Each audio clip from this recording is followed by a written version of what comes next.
नमस्कार, मैं हूं आपके साथ अंकिता पाल। बुलेटिन की शुरुआत करते हैं हेडलाइंस के साथ।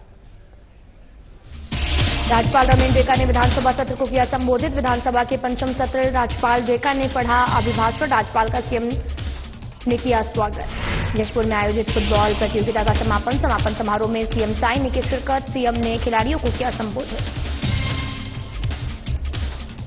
रायपुर में कार्य मंत्रालय समिति की बैठक आयोजित। विधानसभा अध्यक्ष डॉक्टर रमन सिंह की अध्यक्षता में बैठक। मुख्यमंत्री विष्णुदेव साय रहे मौजूद।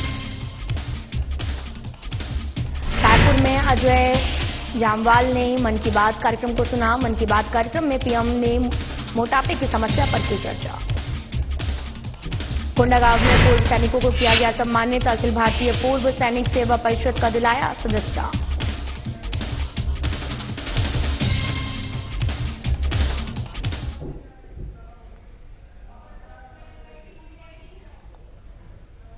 रुक करते हैं खबरों की तरफ। राज्यपाल रमेन डेका ने छत्तीसगढ़ की 6वीं विधानसभा के पंचम सत्र को संबोधित किया और अभिभाषण को पढ़ा है। विधानसभा पहुंचने पर राज्यपाल डेका का मुख्यमंत्री विष्णुदेव साय और विधानसभा अध्यक्ष डॉक्टर रमन सिंह, नेता प्रतिपक्ष डॉक्टर चरणदास महंत ने स्वागत किया है।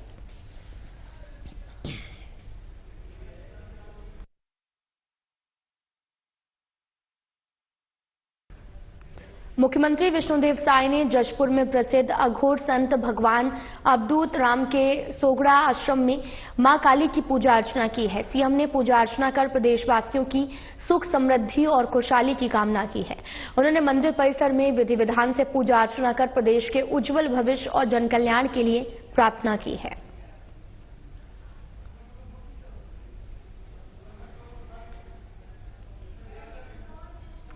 आपको बताते चलें कि सीएम ने मां काली की पूजा अर्चना की तस्वीरें आपको दिखा रहे हैं, जो कि जशपुर से हैं, जहां पर प्रसिद्ध अघोर संत भगवान अवधूत राम के सोगड़ा आश्रम में मां काली की पूजा अर्चना की है। और सीएम ने पूजा अर्चना कर प्रदेशवासियों की सुख समृद्धि और खुशहाली की कामना की।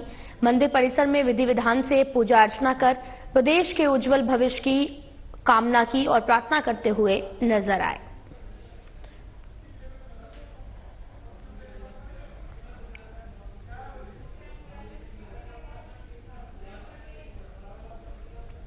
मुख्यमंत्री विष्णुदेव साय जशपुर में स्वर्गीय दिलीप सिंह जूदेव स्मृति Akhil Bharatiya gold cup football प्रतियोगिता के समापन समारोह में शामिल हुए हैं और इस प्रतियोगिता का आयोजन 8 फरवरी से 23 फरवरी 2025 तक जशपुर के रणजीता स्टेडियम में किया गया। मुख्यमंत्री विष्णुदेव साय ने इस अवसर पर अपने संबोधन में कहा कि प्रदेश के खिलाड़ियों को खेल के क्षेत्र में आगे बढ़ाने के लिए राज्य सरकार लगातार प्रयास कर रही है।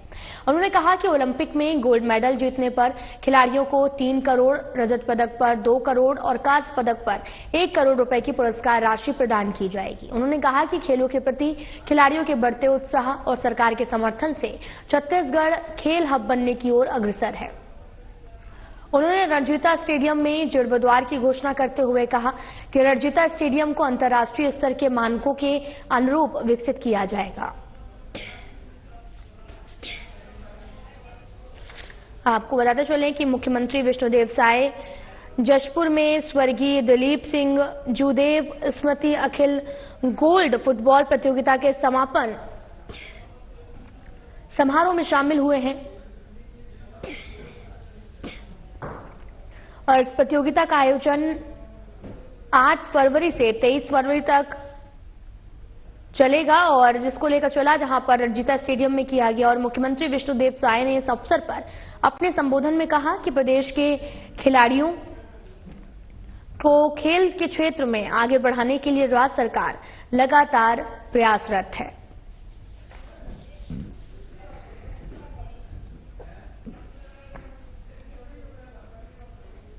उप मुख्यमंत्री अरुण साव ने माता शाबरी की नगरी शिवरी नारायण में आपको बताते चलें कि यहां पर उप मुख्यमंत्री अरुण साव ने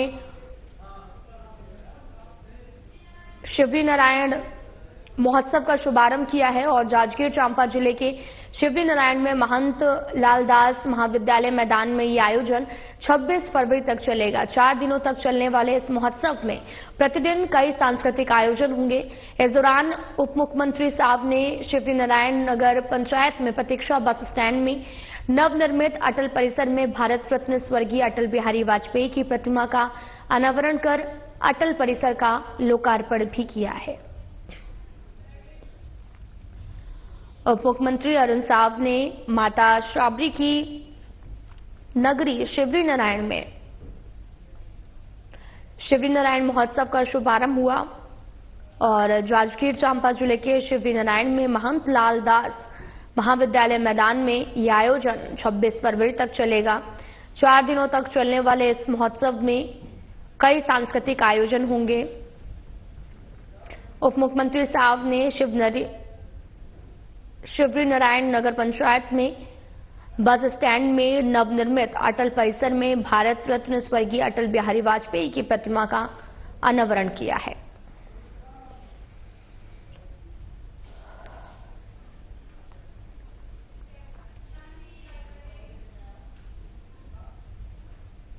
उप मुख्यमंत्री अरुण साव ने प्रजापति ब्रह्मा कुमारी ईश्वरी विश्वविद्यालय के विधानसभा मार्ग रायपुर स्थित शांति सरोवर में महाशिवरात्रि महोत्सव का शुभारंभ किया है और यह महोत्सव जो है 22 फरवरी से 2 मार्च तक चलेगा। शांति सरोवर में द्वादश ज्योतिर्लिंग स्थापित किए गए हैं, जिसका उप मुख्यमंत्री साहब ने दर्शन कर पूजा अर्चना की। छत्तीसगढ़ वासियों के लिए सुख समृद्धि और शांति की कामना की है। वहीं उन्होंने स्वर्ग की मनोरम झांकी, शिव दर्शन, आध्यात्मिक प्रदर्शनी का अवलोकन कर आध्यात्मिकता का अनुभव किया है। उप मुख्यमंत्री साहब ने बताया कि होलोग्राम शो में परम पिता परमात्मा शिव की त्रियामी छवि के दर्शन लाभ प्राप्त किया है और मन अनंत प्रकाश बिंदु में केंद्रित कर मानसिक शांति की प्राप्ति हुई है। महाशिवरात्रि महोत्सव का शुभारंभ किया गया है। उप मुख्यमंत्री अरुण साव ने कहा, इसका शुभारंभ भी किया और कहा कि 2 मार्च तक ये महाशिवरात्रि महोत्सव चलेगा। उन्होंने पूजा अर्चना करते हुए नजर आए। दरअसल आपको ये भी बताते चलें कि यहां पर उप मुख्यमंत्री ने बताया कि होलोग्राम शो में परम पिता परमात्मा शिव की त्रयामी छवि के दर्शन लाभ प्राप्त होंगे। मन अत्यंत प्रकाश बिंदु में केंद्रित कर मानसिक शांति की प्राप्ति हुई है। उप मुख्यमंत्री अरुण साव ने प्रजापति ब्रह्म कुमारी ईश्वरी विश्वविद्यालय में विधानसभा मार्ग रायपुर स्थित शांति सरोवर में महाशिवरात्रि महोत्सव का शुभारंभ किया है।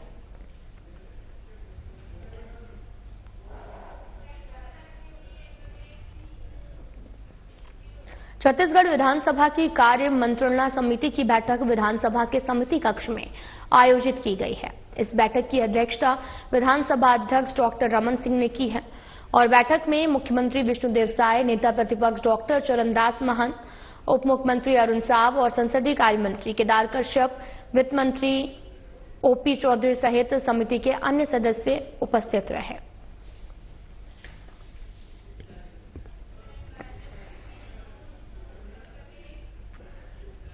छत्तीसगढ़ प्रदेश बीजेपी के क्षेत्रीय संगठन मंत्री अजय जामवाल ने जगन्नाथ मंदिर, गीतांजलि नगर, रायपुर में आयोजित प्रधानमंत्री नरेंद्र मोदी के मन की बात कार्यक्रम को सुना है। इस दौरान रायपुर उत्तर के विधायक पुरंदर मिश्रा, महापौर मीनल चौबे और रायपुर उत्तर सहित बीजेपी के सभी 60 पार्षद, 10 छाया पार्षद और जिला बीजेपी के कार्यकर्ता और पदाधिकारी उपस्थित रहे। प्रधानमंत्री नरेंद्र मोदी ने अपने मन की बात के 119वें एपिसोड में छत्तीसगढ़ वासियों को संबोधित किया। उन्होंने कहा कि फिट और हेल्दी नेशन बनने के लिए हमें मोटापे की समस्या से निपटना ही होगा। एक स्टडी के मुताबिक आज हर 8 में से 1 व्यक्ति जो है वो मोटापे की समस्या से परेशान है। बीते वर्षों में मोटापे के मामले 2 गुने हो गए हैं, लेकिन इससे भी ज्यादा चिंता की बात यह है कि बच्चों में भी मोटापे की समस्या 4 गुना बढ़ गई है। मन की बात के समापन के बाद में प्रदेश बीजेपी के क्षेत्रीय संगठन मंत्री अजय जामवाल ने उपस्थित नेताओं को संबोधित किया और रायपुर उत्तर के विधायक पुरंदर मिश्रा ने आह्वान किया कि मोदी जी की बात को मानते हुए हमें नॉन ऑयल फूड खाना चाहिए ताकि हम अपना वजन घटा सकें। अगले मन की बात कार्यक्रम तक हम सभी कम से कम 1 किलो वजन अवश्य घटाएं।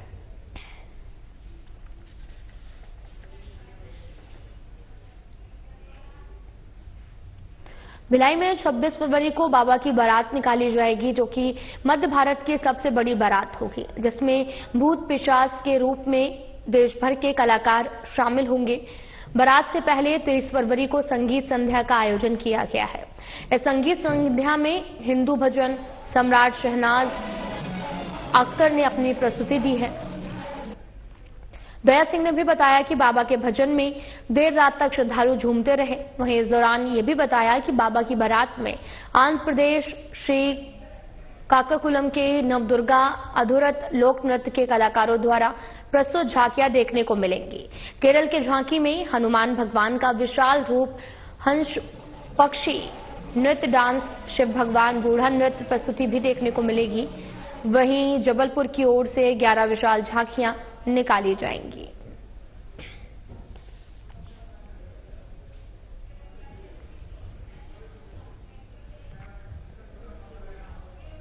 बाईस फरवरी को कोंडागांव अखिल भारतीय पूर्व सैनिक सेवा परिषद के पदाधिकारियों ने पूर्व सैनिक सार्जेंट मनोज बासु और पूर्व सैनिक हवलदार सोमलाल पोयाम और मातृशक्ति अनीता पोयाम को संगठन का राष्ट्रीय कैंप पहनाकर अखिल भारतीय पूर्व सैनिक सेवा परिषद कोंडागांव का सदस्य बनाया गया। सदस्यता ग्रहण करने के बाद पूर्व सैनिक सार्जेंट मनोज बासु, पूर्व सैनिक हवलदार सोमलाल पोयाम और मातृशक्ति अनीता पोयाम ने भी कहा कि हम भी अखिल भारतीय पूर्व सैनिक सेवा परिषद की विचारधारा से जुड़कर समाज सेवा में अपना योगदान देंगे। इस अवसर पर कोंडागांव अखिल भारतीय पूर्व सैनिक सेवा परिषद के संरक्षक और बस्तर संभाग प्रभारी सुब्रत शाह, जिला अध्यक्ष सूरज यादव और उपाध्यक्ष अजनेर लाकड़ा उपस्थित रहे।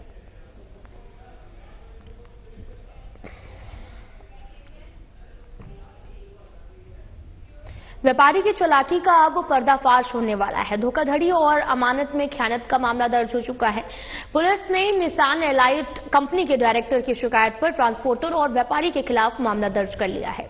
पुलिस ने जब जांच शुरू की तो पता चला कि आरोपी पहले से कई संगीन मामलों में शामिल है। आखिर क्या है पूरा मामला, देखिए इस रिपोर्ट में।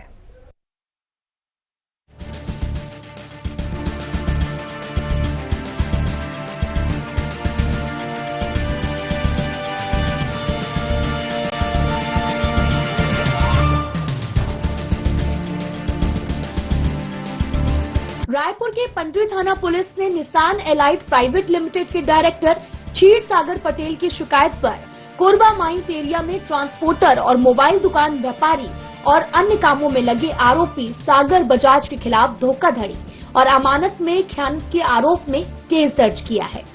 रिपोर्ट के मुताबिक अगस्त 2024 में आरोपी सागर बजाज ने निसान एलाइट प्राइवेट लिमिटेड की 4 ट्रकों को किराए पर लिया था। प्रत्येक ट्रक का किराया 2.5 लाख रुपए तय हुआ था। आरोपी ने एग्रीमेंट करके ट्रकों को अडानी पावर, कटली, रायगढ़ और कुसमुंडा माइंस में चलाने का वादा किया था और इसके बदले आरोपी ने एडवांस के रूप में चेक भी दिए थे। लेकिन जब अक्टूबर में चेक लगाए गए तो वो बाउंस हो गए। सुपरवाइजर चितेश्वर साहू ने आरोपी को इस बारे में जानकारी दी तो आरोपी उन्हें धमकाने लगा। आरोपी सागर बजाज मिशन रोड निवासी बजाज के खिलाफ पहले भी धोखाधड़ी के कई मामले दर्ज हैं। पंडरी थाना पुलिस ने धारा 318, 316 बीएनएस के तहत मामला दर्ज कर लिया है और जांच भी शुरू कर दी है। इसके अलावा आरोपी सागर बजाज ने रायपुर जिला और सत्र न्यायालय में अग्रिम जमानत की अर्जी दी थी, जिसे न्यायालय ने खारिज कर दिया। पुलिस के अनुसार सागर बजाज पुलिस रिकॉर्ड में फरार चल रहा है। सूत्रों की माने तो 19 फरवरी को उसे रायपुर में सफेद पोश के साथ 4 पहिया वाहन में घूमते देखा गया, जिसके बाद पुलिस बजाज के घर पहुंची तो बजाज फरार मिला। राजधानी रायपुर के एक कारोबारी क्षीर सागर पटेल के साथ धोखाधड़ी का मामला सामने आया है। आपको बता दें कि सागर बजाज नाम का आरोपी है, जिसने सबसे पहले 4 ट्रकें क्षीर सागर पटेल से चलाने के नाम पर ली। माइनिंग में उसे चलाने का झांसा देकर 2.5 लाख रुपए प्रति महीने के हिसाब से किराया देने का झांसा दिया और इसके बाद 4 गाड़ियां उनसे ले ली। लेकिन इसके बाद 2 महीने के बाद वो फरार हो गया। इसके बाद जो है एक चेक दिया गया था आरोपी के द्वारा, उसे चेक को जब लगाया गया तो चेक भी बाउंस पाया गया और अब जो है इसके बाद बाद क्षीरसागर पटेल ने एफआईआर दर्ज इस पे करवाई है और मामले पर जो है सागर बजाज को लगातार पकड़ने की कोशिश की जा रही है पुलिस के द्वारा। और आप देख सकते हैं कि कोरबा निवासी बताया जाता है सागर बजाज जो है उसको लगातार पकड़ने की कोशिश पुलिस कर रही है। और ये घर है उनका सागर बजाज का, जहां पर वो रहते हैं, कोरबा में स्थित है ये घर और यहां पर पुलिस पहुंची हुई है। लगातार जो है पुलिस उन्हें पकड़ने की कोशिश कर रही है। 4 से 5 दिनों से पुलिस यहां पर पहरेदारी कर रही है, लेकिन अभी तक सागर बजाज का कोई भी पता नहीं चल पाया है और लगातार वो फरार पाया जा रहा है। आपको बता दें कि इस तरीके के कई मामले जो है राजधानी में सामने आ रहे हैं। कई तरीके के इस तरीके से जो ठगी को अंजाम देने वाले लोग हैं, लगातार उनके हौसले बुलंद हैं और इस तरीके की ठगी लगातार राजधानी में भी सामने आते रहती है। कोरबा निवासी है, फिलहाल माइंस में जो है गाड़ी को लगाने का झांसा दिया था, पैसे लेकर फरार है और चेक भी बाउंस कर दिया गया है और अब तक जो है उसकी खोज नहीं हो पाई है। पतासाजी में पुलिस छुट्टी हुई है और आगे अब देखना होगा कि क्या कुछ जो है निकलकर सामने आ पाता है। तो कैमरामैन वीरेंद्र के साथ मैं छाया जायसवाल, साधना प्लस न्यूज रायपुर। पुलिस उसके मोबाइल के दुकान और अन्य जगह पर भी पहुंचकर पूछताछ की, लेकिन कहीं भी दिनांक 10/2/2025 को एक अपराध पंजीबद्ध किया गया, जिसमें प्रार्थी क्षीरसागर पटेल के द्वारा एक आवेदन दिया गया था, जिसमें आरोपी सागर बजाज निवासी कोरबा के द्वारा 4 ट्रक प्रार्थी से लिया गया था, जिसका किराए के रूप में प्रत्येक ट्रक का 2.5 लाख रुपए मंथली के रूप में इंस्टॉलमेंट देना था। बाकी 2 महीने तक चलाने के बाद भी इसका जो किराए की राशि बनती है 20 लाख रुपए, उसको वापस नहीं किए जाने पर इसमें अपराध पंजीबद्ध किया गया था 318(4), 316(5) के तहत। और विवेचना के दौरान प्रार्थियों का और गवाहों का कथन लिया गया, जिसमें सागर बजाज के द्वारा ये भी बताया गया कि जो भी चेक की रकम दी गई है उस चेक को फाड़ो और फाड़ करके उसका वीडियो बना करके हमें अपलोड करो। तो इस पर से एक धारा बढ़ाया गया 308 BNS, जिसके तहत कार्रवाई की गई है और विवेचना भी कार्रवाई अभी विवेचना स्तर पर है, कार्रवाई अभी जारी है, आरोपी अभी फरार है। आज का पता नहीं चला। वही अब देखना यह होगा कि पुलिस इस फरार आरोपी को जल्द पकड़ पाती है या फिर नहीं। मामले की जांच जारी है और पुलिस फरार आरोपी की तलाश कर रही है। और साधना प्लस न्यूज।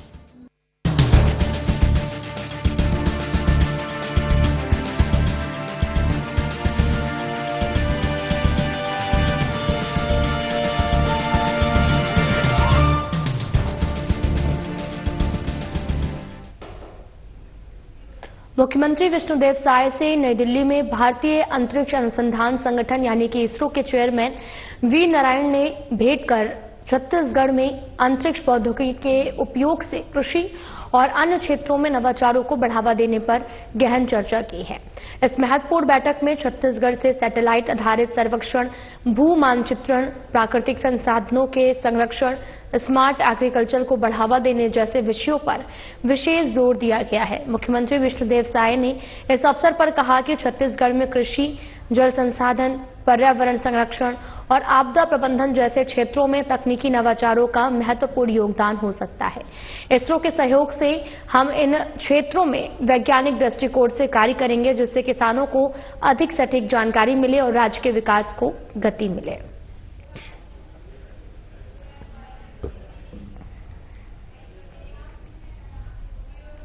दिल्ली प्रवास के दौरान मुख्यमंत्री विष्णुदेव साय से इंडियन ओलंपिक संघ की अध्यक्ष पीटी उषा और भारतीय अंतरिक्ष अनुसंधान संगठन के अध्यक्ष वी नारायण ने मुलाकात की है।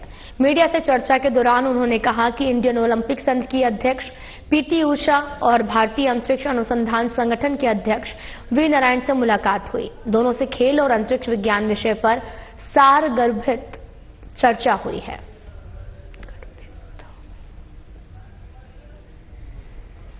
ओलंपिक संघ की जो अध्यक्ष हैं पीटी उषा, उनसे भी मुलाकात हुई है और आने वाले समय में छत्तीसगढ़ में नेशनल गेम वगैरह के विषय में उनसे चर्चा हुई है और खेल को कैसे आगे यहाँ बढ़ाएंगे उस विषय में भी चर्चा हुई है, उनका सहयोग मिलेगा।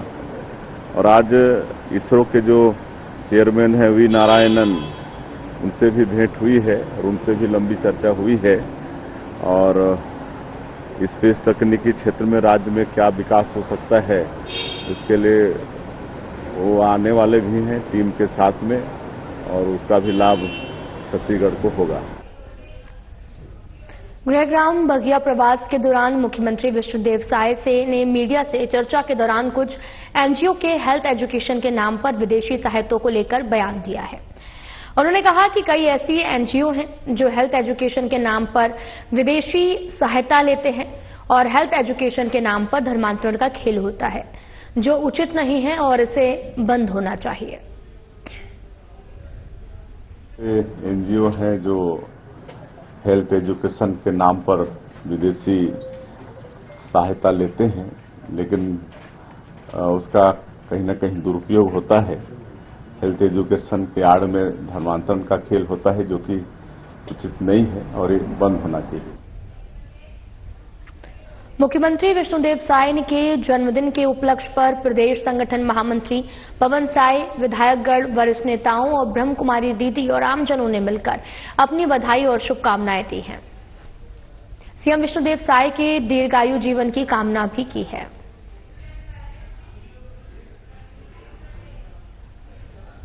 मुख्यमंत्री विष्णुदेव साय के जन्मदिवस पर रायपुर उत्तर के विधायक पुरंदर मिश्रा ने सीएम हाउस पहुंचकर उन्हें बधाइयां और शुभकामनाएं दी हैं।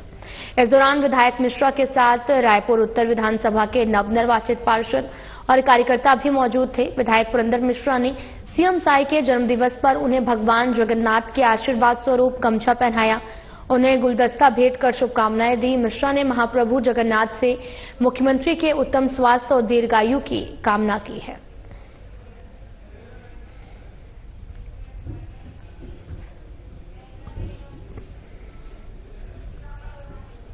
महाकुंभ 2025 के अवसर पर उप मुख्यमंत्री विजय शर्मा ने तीर्थराज प्रयाग के त्रिवेणी संगम में पवित्र स्नान किया है। इस अवसर पर उप मुख्यमंत्री ने कहा कि महाकुंभ सनातन परंपराओं का जीवंत प्रतीक है, जहां श्रद्धालु आस्था की डुबकी लगाकर आत्मशुद्धि और मोक्ष की प्राप्ति का संकल्प लेते हैं। उन्होंने कहा कि त्रिवेणी संगम का ये पुण्य स्नान न केवल आध्यात्मिक उन्नयन का अवसर है, बल्कि ये भारतीय संस्कृति और सनातन मूल्यों की अद्वितीय छटा भी प्रस्तुत करता है। उप मुख्यमंत्री शर्मा ने त्रिवेणी संगम में स्नान और पूजा अर्चना के बाद में कुंभ क्षेत्र में मौजूद श्रद्धालुओं से भेंट कर उनका हालचाल भी पूछा है।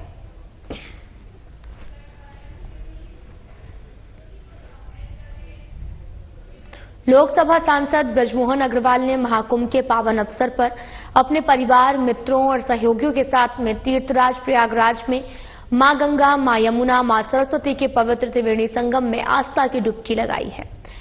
संगम स्नान के पश्चात उन्होंने मां गंगा का विधिवत पूजा अर्चना की, लेटे हनुमान जी के वटवृक्ष और बेनी माधव के दर्शन कर आशीर्वाद प्राप्त किया। इस अवसर पर सांसद ब्रजमोहन अग्रवाल ने प्रधानमंत्री नरेंद्र मोदी, उत्तर प्रदेश के मुख्यमंत्री योगी आदित्यनाथ को महाकुंभ के दिव्य और भव्य आयोजन के लिए बधाई दी। उन्होंने कहा कि महाकुंभ भारतीय संस्कृति, परंपरा और आस्था का सबसे बड़ा संगम है, जहां करोड़ों श्रद्धालु मोक्ष की प्राप्ति की कामना के साथ संगम में स्नान करते हैं। यह आयोजन सनातन धर्म की महानता और भारतीय संस्कृति विरासत का प्रतीक है।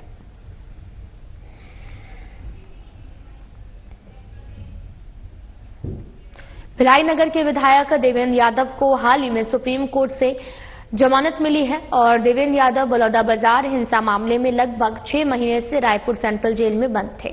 उनकी रिहाई के बाद भिलाई के कई स्थानों पर उनका भव्य स्वागत हुआ। समर्थकों ने जगह जगह पोस्टर और होर्डिंग्स लगाकर अपनी खुशी जाहिर की है। विधायक यादव ने सेक्टर 9 स्थित हनुमान मंदिर में पूजा अर्चना की, फिर सेक्टर 5 स्थित अपने निवास पहुंचे, जहां उनकी मां ने उनकी आरती उतारकर स्वागत किया है। थोड़ा तकलीफ होती है देखने में, समझने में। जेल एक कठिन जगह है, लेकिन हमें अपने भावनाओं या हमारा जो नैतिक कर्तव्य है उसको भी निभाना जरूरी है। तो हमने मजबूती से पहले बात रखी, उसके बदले हमको जेल भेज दिया। लेकिन जेल अंत थोड़े ना है, जेल के भी समय खत्म होते हैं।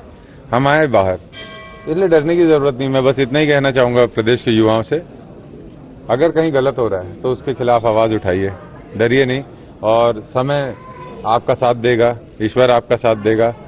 कोई भी ताकत हो, तानाशाही का अंत होता है, हर समय एक नया सवेरा आता है, अंधेरा ही नहीं रहता। संविधान की जीत है, संविधान की जीत हुई और अभी तो ये केस भी को हम और लड़ेंगे और इस केस को क्वैश भी कराने के लिए हम कोर्ट में अपील करेंगे। और बहुत सारे निर्दोष हैं जिन्हों को 8 महीने की 9 महीने की सजा काटनी पड़ी बिना कुछ किए, जो बलौदा बाजार में गए भी नहीं थे, ऐसे भी बच्चे थे उस दिन और उन लोग जेल में थे।